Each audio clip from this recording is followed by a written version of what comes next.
Hello student, তোমরা যারা ক্যালকাটা ইউনিভার্সিটির আন্ডারে থার্ড সেমিস্টারের ছাত্রছাত্রী আছো এবং তোমাদের রাষ্ট্রবিজ্ঞান সাবজেক্টে অনার্স আছে, আজকে ক্লাসে তোমাদের সিলেবাস নিয়ে আলোচনা করব।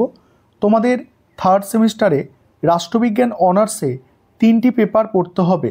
সেখানে ডিএসসিসি পেপার 2টি পড়তে হবে, অর্থাৎ ডিএসসিসি 3, ডিএসসিসি 4 এবং এসিসি পেপার একটি পড়তে হবে, তার কোড হচ্ছে SEC 3। এবং তোমরা জানো এই ডিএসসিসি পেপার 75 মার্কসের পরীক্ষা, এসিসি পেপার যেটা সেটা 50 নম্বরের পরীক্ষা। আর কোয়েশ্চেন প্যাটার্ন আগের সেমিস্টারগুলোতে যেমন ছিল তেমনই থাকবে। প্রথমে দেখো ডিএসসিসি 3 যে পেপারটি আছে, পেপারটির নাম হচ্ছে political theory, approach and debates, অর্থাৎ রাজনৈতিক তত্ত্ব, দৃষ্টিভঙ্গি আর বিতর্ক। মডিউল 1 থেকে যেগুলো পড়তে হবে দেখো, নর্মেটিভ অর্থাৎ আদর্শবাদী, আইনি, প্রাতিষ্ঠানিক, প্রয়োগিক, আচরণগত পদ্ধতি, সিস্টেম মানে ব্যবস্থাজ্ঞাপক বিশ্লেষণ, পুনর্গঠন, কার্যনির্বাহী তত্ত্ব, এগুলো তোমাদের কিন্তু পড়তে হচ্ছে, ঠিক আছে? বা এটাকে কাঠামো কার্যগত তথ্যও বলা হয়।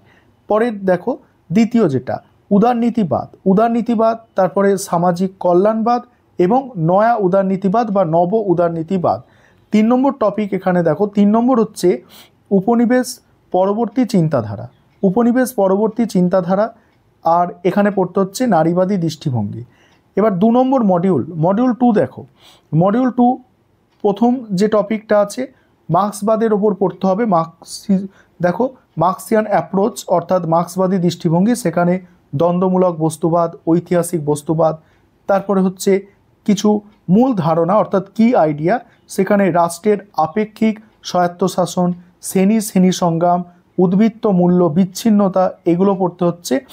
আর 6 নম্বর যেটা আছে দেখো, গণতান্ত্রিক কেন্দ্রীকরণ, লেনিন রোজা লুক্সেমবার্গের বিতর্ক, বিপ্লব সম্পর্কে লেনিন ও মাওয়ের ধারণা, আধিপত্য ও নাগরিক সমাজে গামসি।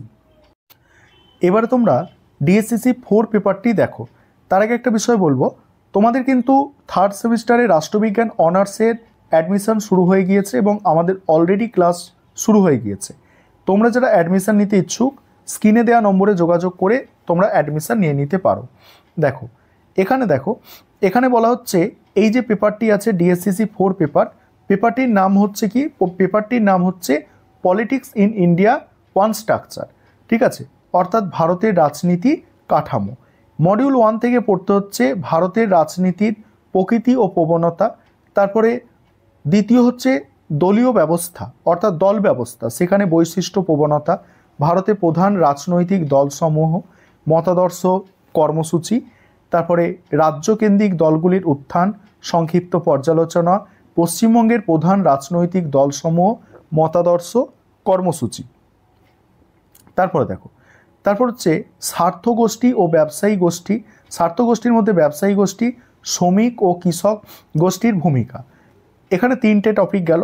মডিউল 2তে দেখো নির্বাচন কমিশনের ওপরে, নির্বাচন কমিশনের গঠন, কার্যাবলী, ভূমিকা আর নির্বাচনী সংস্কার।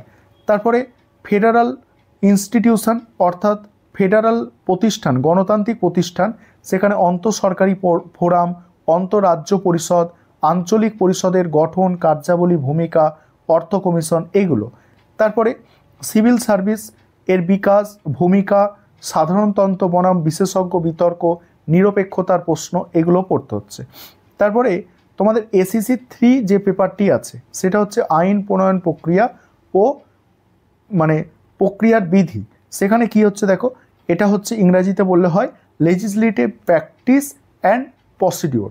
এখানে যেটা এসিসি পেপারের মডিউল 1 থেকে দেখো, প্রথম টপিক, আসলে এই প্রশ্ন এখান থেকে একটা প্রশ্ন আসবে, সেই প্রশ্নটাই আমার মাথায় ঘুরছে। বলছি যে সংসদের সদস্যদের বিশেষ ক্ষমতা, ঠিক আছে, বিশেষ ক্ষমতা আর অব্যাহতি, এই টপিকের ওপর ওই যে প্রশ্নটা বললাম না, এই প্রশ্নটা বারবার ঘুরিয়ে ফিরিয়ে তোমাদের পরীক্ষায় আসে, অর্থাৎ এটা তোমাদের পরীক্ষায় আসবেই এরকম একটা প্রশ্ন এখান থেকে, সেই কারণেই এই প্রশ্নটা আমার মাথায় ঘুরছে।